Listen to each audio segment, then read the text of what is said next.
106.1 WROI, WROIFM.com. We are streaming audio live, RTC Channel 5, audio and video live, RTC Channel 4. Hi, Scott. Good morning. Hey, Scott's back with us in the studio, which is at Giretti's this morning.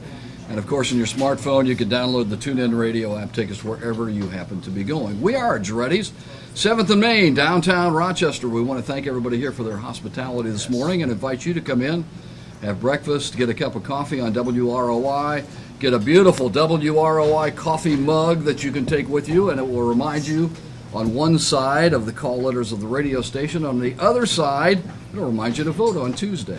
Cool. And that's what we're going to be talking about with our two candidates for mayor of the city of Rochester. To my right, Republican Ted Denton. To my left, Democrat Dick Rowe. Gentlemen, good morning. Good morning. Good morning, Tom. Thanks very much for joining us here. This is more of a, as we called it, candidates, coffee, and conversation, as opposed to a debate type of format. We just want to lay out some things that voters are concerned about in the city of Rochester and talk a little bit about those things and I guess discuss them, maybe even more than debate them, but we'll see where it takes us this morning. Let's start with Ted and qualifications for mayor. Well, before we start today, Tom, if I could take just a second, and I know Dick joins me in this. We lost a man of service yesterday. Sheriff Richard McLaughlin passed away, and Rich was sheriff for several years and an upstanding police officer. And I know, Dick, you served with him, I'm sure. County Did you work assessor, with him county a time assessor or two? as well. County assessor Yeah. also. He was county assessor, yes. Yeah. And I'd like to extend the sympathies to Cindy and Well, John and Andrea and Shannon and the rest of the family. The mayor's race.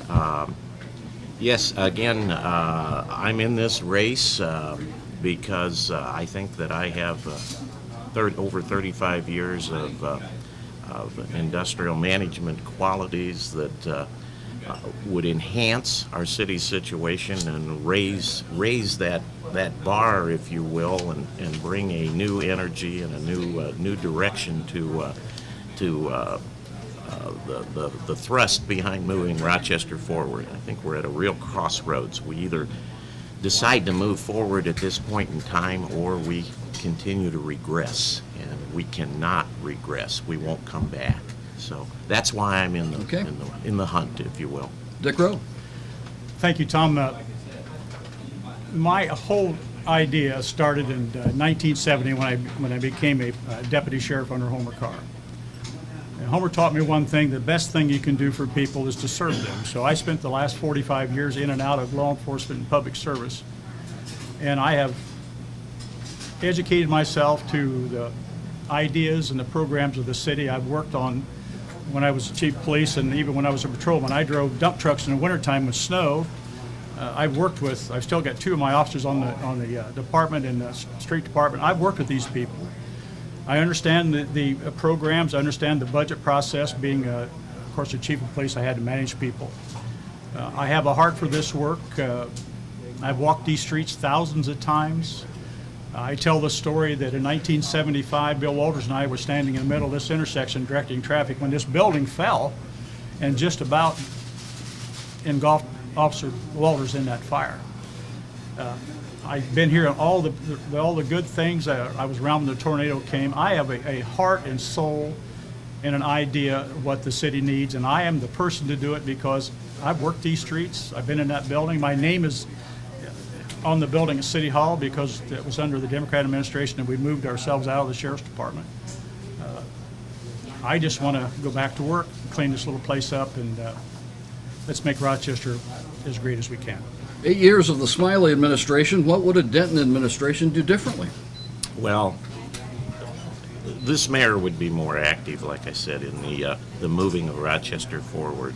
I'd work closer with Terry Lee in promoting our economic development. I'd reach out to the other communities along with Terry's support to make the contacts we need to start generating some interest here in the community for Rochester to be the place to come and do something here. You can prepare all day long and year after year after year, but until you reach out and find somebody who wants something from your community, you're not going to move forward. I can remember years ago, Dick, going back into history, we recruited doctors to come to this community. We got to a point where we had no doctors. If we'd have sat and waited, we would not have gotten any doctors. We put a billboard up on each end of town saying this community needs 5 doctors immediately. And then we reached out and recruited Dr. Hoff. He was the first one to come forward. And then doctors, we started to find more doctors to come after that. But we didn't sit back and wait. We went out and got those people.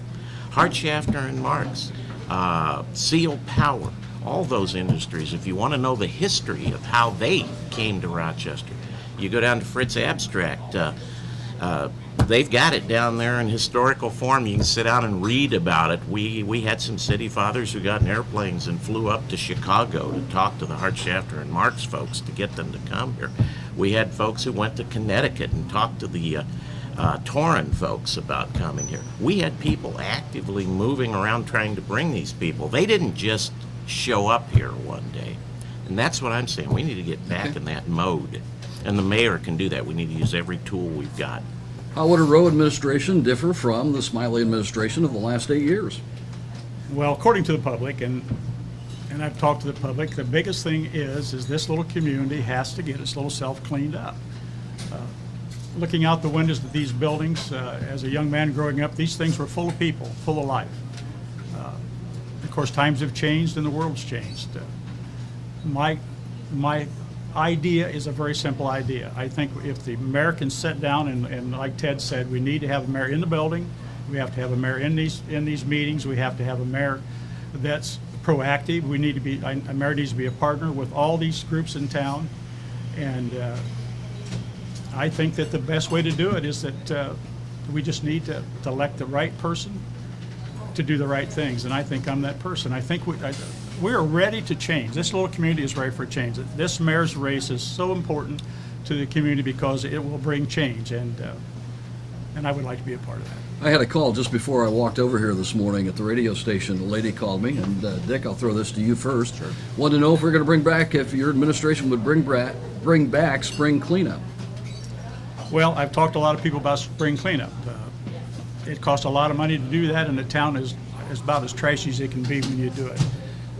Janice and I come from, I was down in Carroll County for 20 years. They didn't have spring cleanup. They took big dumpsters and set around town, and they took the stuff to the dumpsters. They weren't allowed to put it out on the street. They put dumpsters out. They actually had a park annex, and they put dumpsters down there, and everybody took their stuff there. We need to work on it. It's obvious people need to have a place. Janice and I have talked about this. I've talked about the public. Somewhere along the line, maybe the city itself can find a way to pick this stuff up. I don't know how to pay for it, but I think there's a way to do it. And if, after all, it's the will of the people. After all, we're facilitators, so whatever they want is what we'll, if we can afford to do it, we'll do it. I mean, that's the way I look at it. Okay, Ted? I think the general consensus of the taxpayers are we continue to pay taxes, and our taxes keep going up. And one thing we don't like to see is services being taken away, because it seems on the one end everything keeps going up, and on the other end we keep getting less and less.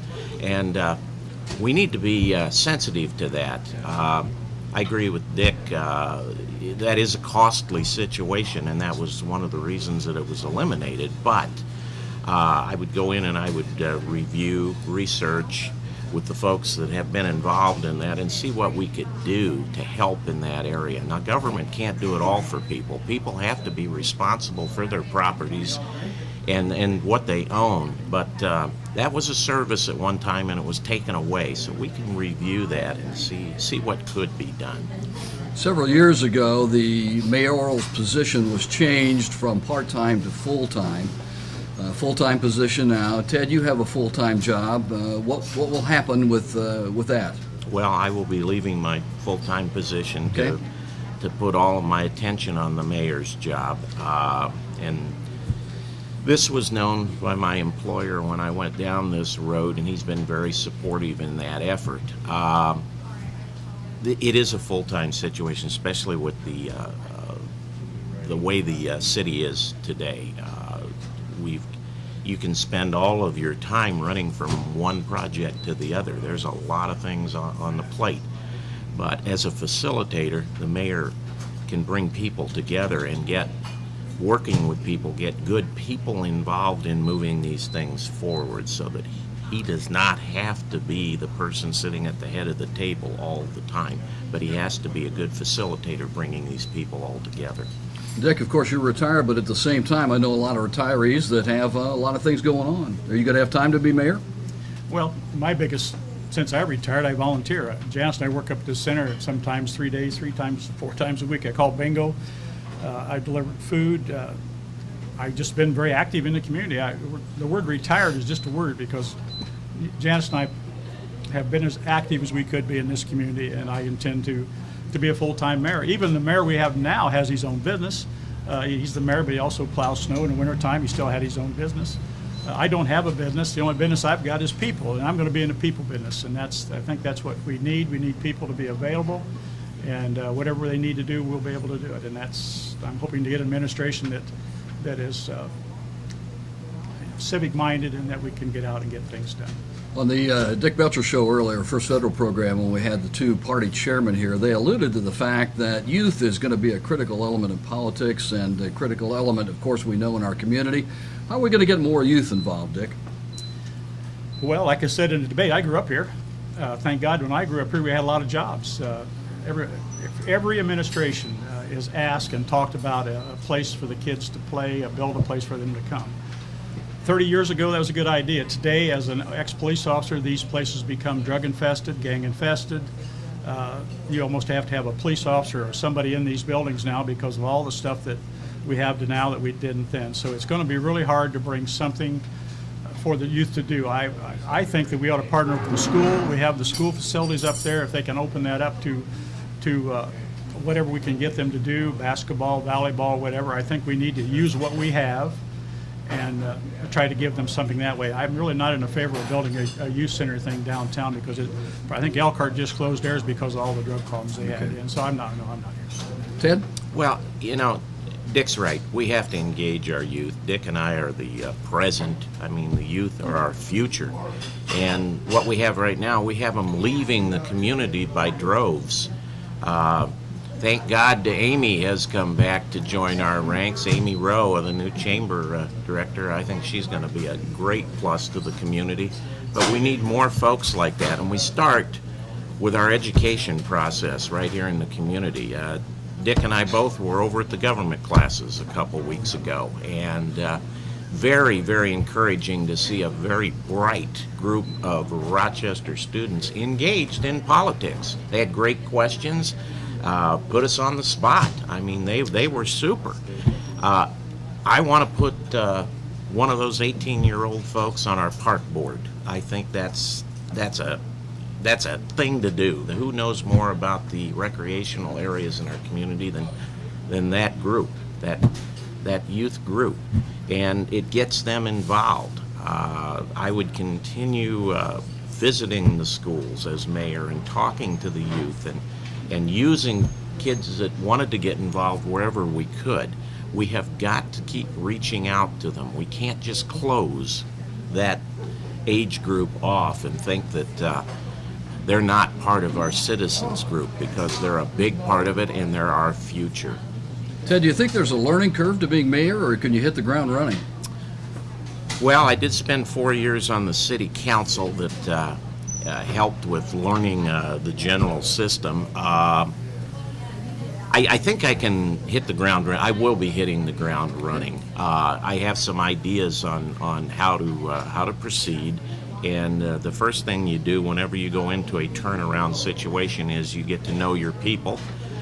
There'll be meetings right out of the box with the department heads and the chiefs, and I'll meet everybody within the first week who works for the city. And then I'll familiarize myself with each of the departments. So one of the first things I want to do is pull every one of our police vehicles in and put the motto "to protect and to serve" back on each car, and start that conversation and that dialogue, what it means. And then, have similar conversations with Tom Butler at the fire department, meet all the firemen and talk about our philosophy and what we want to obtain there. Same with Lenny Conley. We'll sit down and go over that situation. And of course, Warren's a valuable part of the program. and find out what's going on, and then talk about how we would like to proceed. You know, there was an outcry, I feel, by the community when I beat the incumbent and one other Board of Works member in the primary. As Dick mentioned, people want change. People want things done differently. I will not be the traditional mayor, so yes, I will hit the ground running. How about Dick Rowe? I never got out of gear. I mean, I've been doing this stuff so long. People don't realize I'm a certified public safety officer. I was a certified EMA director. I probably have got 75 certifications in many, many items in public service over my 45 years around. There's not one operation in this city that I haven't had some kind of education on. I've worked for 5 mayors, 2 town boards, and a sheriff's board. This little community I grew up in, I was a baker here when I was young, delivered donuts all over the businesses. I had a paper route when I was a kid here. I think I can walk in that door and sit down with the clerk treasurer, and we'll sit down and come up with a plan, and we'll just go. I think the employees of the city trust me because of my public service and my public safety. So I don't think I'll have any problem with them. I have no problem with any of them right now. Like Ted said, it's going to be a learning curve after whoever takes over. We have to sit down and figure out what they want. We have to set goals for them, and but I'm not one to fire people. I do not like firing people. I don't want anybody to think that we're going to earn in that first day. I give myself 6 months. I've told most of the employees I always give myself, not them 6 months. I give myself 6 months to get acquainted to what the job is, and then we'll evaluate. Because I guarantee you the first thing that's going to happen, I said, it's going to have a snowstorm. And then we're going to spend 4 months shoveling snow, and then the potholes are going to come, and then everybody's going to be on the phone yelling because we got potholes. So I was talking to Mayor Judge of South Bend, and he said, one of the things that I must tell you, Dick, when I became mayor, potholes was the big deal for me. I thought it was going to be super things, but potholes was the things that they yelled at after. So I know how to feel potholes. Dick, as a former police chief, let's say Scott Sager from RTC, Yeah, that's okay. calls you on the phone and says, "Okay, Mayor Rowe, I want to ride around with the city police. I want to videotape some of the things they do. I want to put it on RTC Channel 4." How would you respond to that? I'd call my liability insurance company to make sure that I could have him legally in the car, because Good answer. We used to have a ride-along program. When I was a young officer, we had a ride-along program. You could actually go and sign up and ride. But today, there's too much the liability problems of anything in our cars today. We got so much junk in a police car now. If you're looking at a front seat with everything they got, there's just enough room to get an officer in the front seat.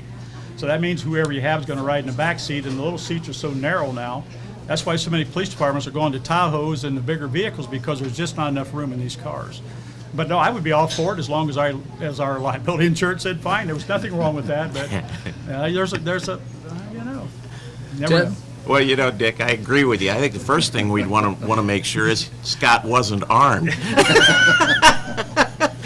No, actually, and this kind of goes back to the previous question, too, one of the people that I would definitely want to sit down with right away is our city attorney. I mean, we've had all sorts of rumors around town about different forms of litigation that are in process against the city, and I think that's one area that Dick and I might be really surprised to find out what activity is involved there and what we're facing going down the road with that. So, liability. You are absolutely right, my friend. That is something that you have on your mind all the time. Kind of the elephant in the town now has been the closing of Dean Foods, and in relation to that, is there anything we can do about that situation? B, I guess I would say, let's carry that a little bit further and say, is there anything we can do to fill up some of the empty storefronts that we have in the downtown area? To me, well, again, it all is a part of bringing that transfusion to the community called economic development, or people coming to your community to make investments.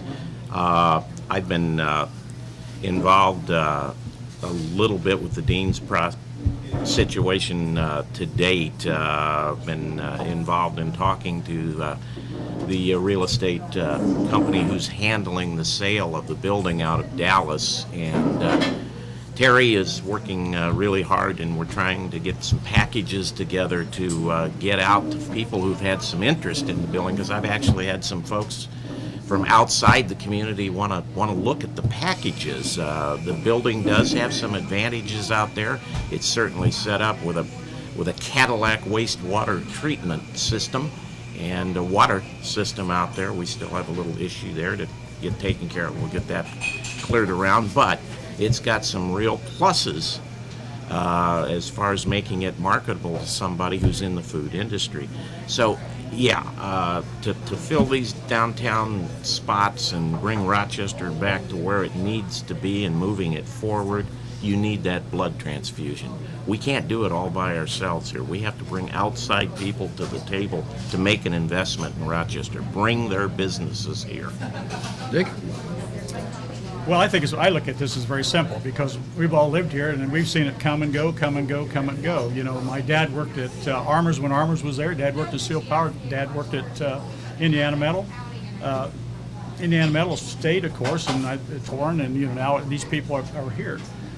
The people I talk to, and I talk to a lot of people that have common sense, as soon as we get rid of this administration, Mark has had his, and I'm going to say Mark because Mark's the president mayor. Mark has done a wonderful job, but there wasn't enough effort spent on selling our downtown. And I think the number one thing, I think once people come to town, and I'm guarantee you that they will be here, and they're going to come to us, and when they do, we're going to give them a Cadillac treatment around town, show them what buildings we have. Our realtors are working on it. Amy is my niece. I've tried, of course, Amy's here because I yelled at her for 10 years to get her to come here, because I wanted, she left here, and I said, oh, Amy, we need you back here, because not that she's my niece, Amy's a very intelligent lady, and she has the expertise to bring her back. We're fine, Tom. I think as soon as this weather breaks next year, we're going to look around and people are going to be here, like Ted said, I hope with their wallets out, and they're going to start buying our property and get at it, because that's what I want to do, and I'm sure that's what we all want to do. A lot of talk about the amount of water and sewage that Dean Foods uses or did use. Do you see that as the possibility we're going to have to increase our rates? I don't think so. I've talked to the water board. They don't think so. Okay. No, they don't think so. No. Ted? I don't want to make any comment on that, because again, that's going to be a research and review situation. But anytime you have a customer in a city of 6,100 who buys 5 million gallons of water a month drop out of your program, it's got to hit your radar screen in some manner. I've talked to Warren about, well, you know, can you pare back the Cadillac system that we have to cut some of the costs, since you don't need it, you don't have a dairy any longer. And unfortunately, IDEM doesn't look at things that way. Once you've attained that status, you retain it. You can't fall back from it. You have to keep it at that level. So those are costs that we have to continue to bear. So we'll take a hard look at those things. Ted, let's spin this the other way. What are some of the good things about Rochester? Oh, well, as Daniel Butler asked that question during the debate, and I thought it was an excellent question, because politicians always deal on the negatives. We do have a lot of positives in our community. If I didn't think so, I wouldn't be running. The biggest thing we've got going for us is our people. We have some great people in the community. We have a sense of safety in our community. Our children can walk to school. They can walk uptown. I mentioned in the debate we've had residents who have lived in Chicago for years and years and years, or Detroit or Cleveland, and they come to Rochester to retire because of the safety factor and the low taxes and the better community environment. And I love the fact it's my hometown. I walk down the street, everybody knows everyone, they speak to you. This doesn't happen in the large cities. I've lived in Los Angeles, and you don't even want to step out on Hollywood Boulevard. Somebody may shoot you just by stepping out.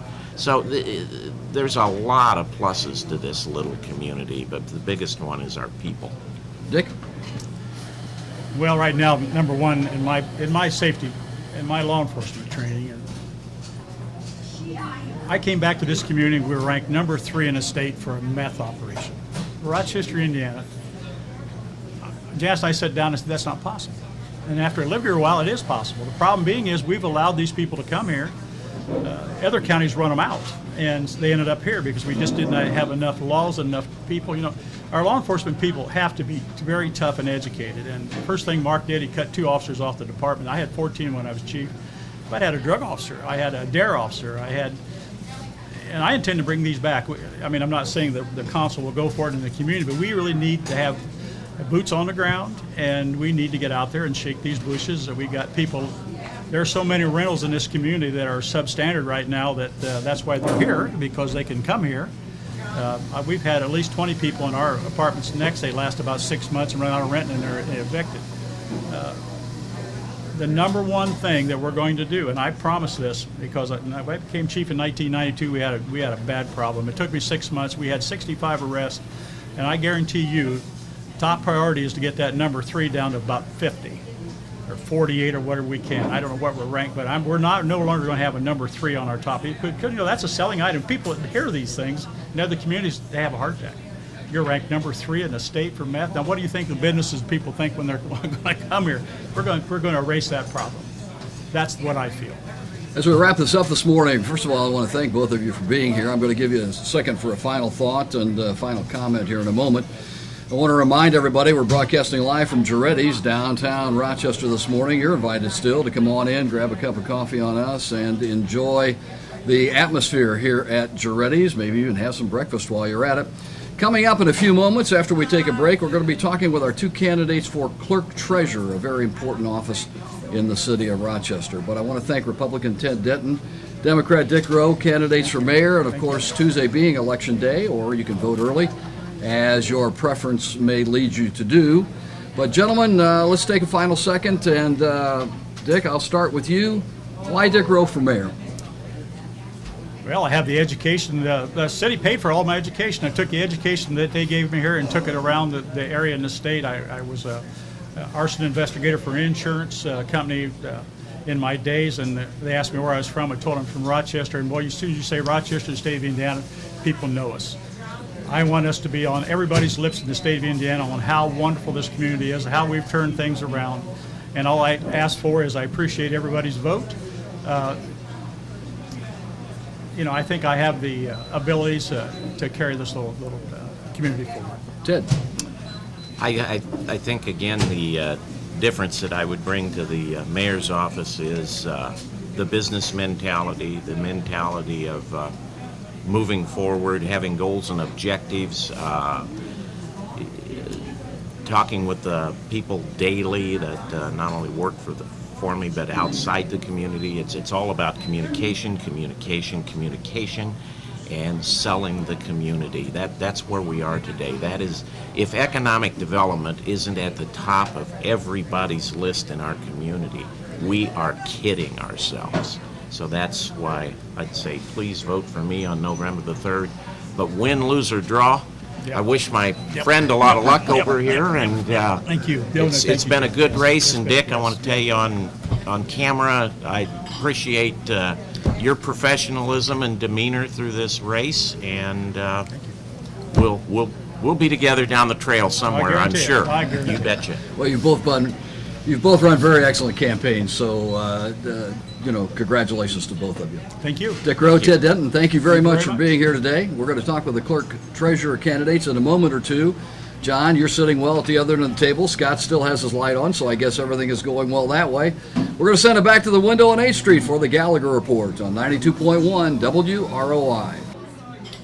Broadcasting live from Giretti's, downtown Rochester, corner of 7th and Main, and we invite you to come on in the next few minutes. Grab a cup of coffee, compliments of WROI, and also take your mug home with you as well. You're listening to us on 92.1 WROI, WROIFM.com. We're streaming audio live on RTC Channel 5, and the video will soon be up on RTC Channel 4, right, Scott? That's correct. Hey, Scott's back with us again. Nice to have you with us. And on your smartphone device, download the TuneIn Radio app. Take us wherever you happen to be going. And, of course, Election Day coming up Tuesday. We're going to talk momentarily with our 2 candidates for clerk treasurer. But I want to remind you about the ballot itself coming up on Tuesday, or even if you're voting early.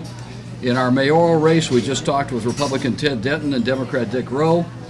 City Council District 1, Mark McCall is running unopposed. City Council District 2, newcomer Mason Heidi and Jim Swank, a former councilman, will be running in that race. 3, Brian Fitzwater and Brian Holcomb will be running for the District 3 representative. Mark Smith in District 4 is unopposed. District 5, incumbent John Garrett and challenger Cheryl Downs.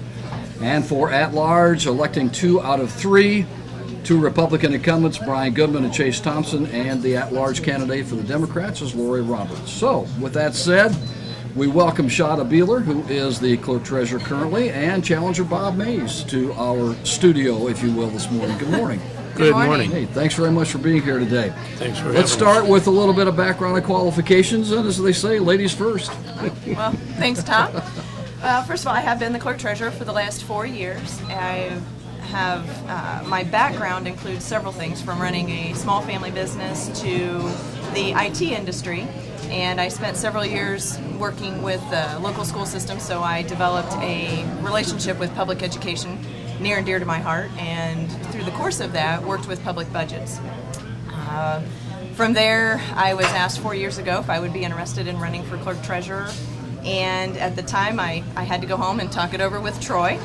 And so we come back and decided that with my background and my history and my education, that I would be well qualified, and that I have I have a passion for community service, and this job is community service in a lot of respects. It's not just facts and figures, it's not just keeping track of the records, but you need to make sure that you speak to the public. So I came back and said, sure, I would love to do it, and I've enjoyed every minute of it. There's been challenges along the way. I hit the ground running, and one of the first challenges I had was replacing our financial software because it was very antiquated, and spent some time researching that, finally implemented one, and that has improved our efficiency immensely. We've been able to develop the online bill pay, we've been able to offer email billing, we've been able to now offer credit and debit card payments, ACH payments, things like that through the utility office. So a lot of good things happening just from the financial end of it. The record keeping, obviously state statute requires us to keep certain records permanent, and this allows us the opportunity to not only print them, but also have them in electronic format. So most everything we do is circled right around state statutes. We can't do, there's things we'd like to do, but we have to make sure we're following the law. So. Okay. Republican Bob Mays. Well, first of all, I'd like to congratulate Shada. From everything I've heard, she's done a very admirable job of bringing the technical level of the office up to par. I understand that at one time, not too long ago, you were running programs that were written in COBOL. Correct. And COBOL goes back many, many years. It's a wonder there was any support for it. My background is, go back, I'm originally from Chicago, born and raised on the South Side.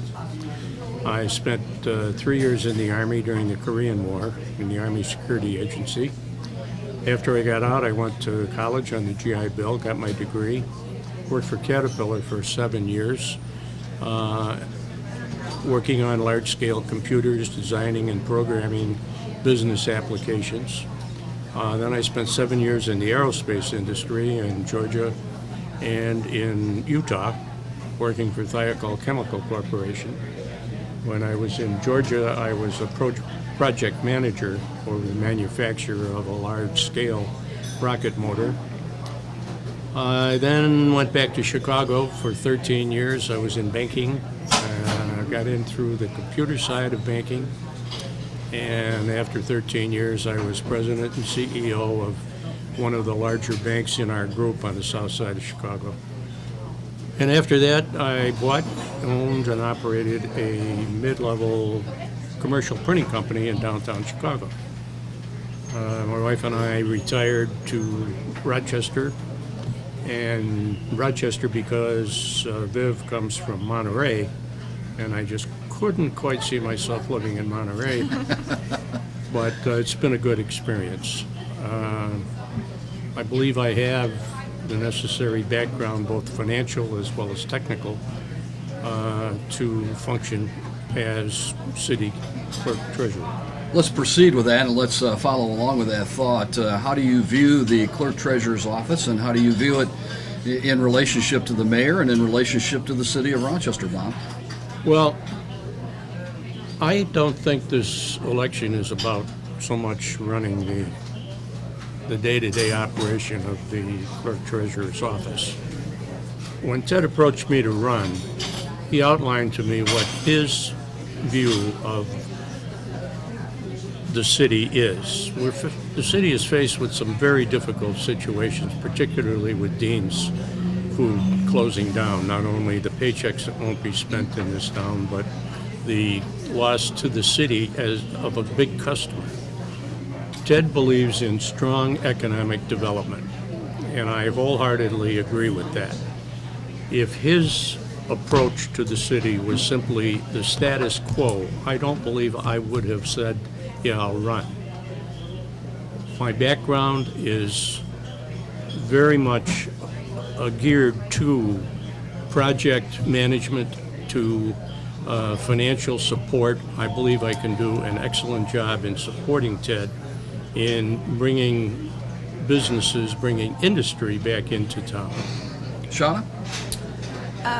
Well, the clerk treasurer is its own office, and we have our own statutory requirements that have to be met. Therefore, as the clerk treasurer, you are responsible for all the financial records, you're responsible for all of the records that are public and maintaining those and making those available.